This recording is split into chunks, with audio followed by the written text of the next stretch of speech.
एक बार एक मूर्तिकार अपनी छीनी और हथौड़ी से एक पत्थर को भगवान की मूर्ति का आकार देने का प्रयास कर रहा था।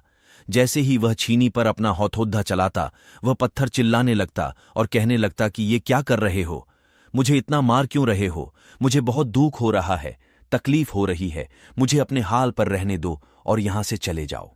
मूर्तिकार ने उस पत्थर से कहा, मुझे बहुत अच्छे से पता है कि तुम्हें बहुत ज्यादा दर्द हो रहा है, तकलीफ हो रही है।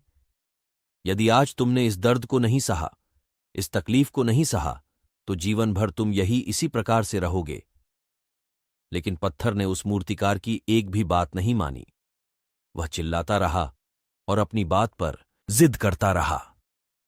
मूर्तिकार में उस पत्थर को समझाने की बहुत कोशिश की, लेकिन वो पत्थर नहीं माना। अब मूर्तिकार भी थक चुका था और वह उस पत्थर को छोड़कर आगे चल दिया और कुछ ही दूर जाकर देखा कि एक और बहुत ही अच्छा पत्थर है। उसने छीनी उठाई और उस पत्थर को मूर्ति बनाने के लिए वो तैयार हो गया। मूर्तिकार ने छीनी का वार दूसरे पत्थर पर जारी रखा।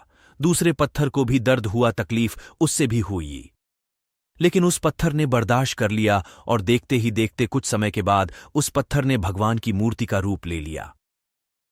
कुछ दिन बाद उस मूर्ति की एक मंदिर में स्थापना हो गई। धीरे धीरे करके लोग वह पूजा पाठ करने आने लगे। अब वो पत्थर मन ही मन बहुत ज्यादा पछता रहा था, दुखी हो रहा था और अपने आप से कह रहा था कि काश मैंने उस दिन उस दर्द को, उस तकलीफ को सह लिया होता तो आज लोग मेरी भी पूजा करते। इसलिए आप भी अपने जीवन में हमेशा याद रखिएगा कि जब भी आप अपने करियर की शुरुआत में किसी काम को कर रहे हो, पढ़ाई कर रहे हो या कोई भी काम कर रहे हो और उसमें आपको दर्द हो रहा है, तकलीफ हो रही है, ज्यादा मेहनत करना पड़ रहा है, तो आप रुकिएगा मत, किसी और रास्ते की शुरुआत मत करिएगा, क्योंकि कोई और रास्ता आपको सफलता नहीं दे सकता है।